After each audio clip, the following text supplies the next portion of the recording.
50% rakyat Malaysia ni, saya rasa 50% lah, memang tak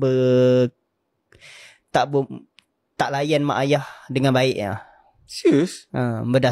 Berdasarkan pengalaman lah. Kadang contohnya time saya dulu kerja tengah cocok ambil darah, kadang patient ni bercerita lah, saya ni doktor, anak saya macam ni ya.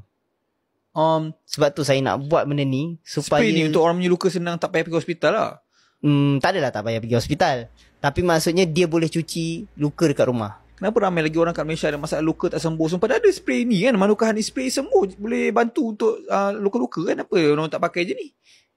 Satu sebab mungkin silap saya tak bagi awareness. So sekarang ni saya memang nak mohon bantuan Yusuf lah, kita bagi awareness kau biar rakyat Malaysia tahu, biar semua orang guna. Boleh spray je atas luka diorang, tekan settle. Ya.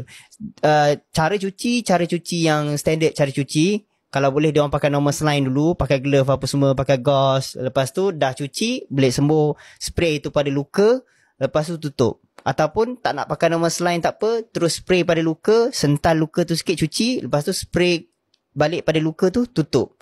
Itu adalah cara yang paling mudah, dan pastikan tempat diorang cuci tu sterile lah. Mesti kena jaga juga Betul. Kebersihan tu.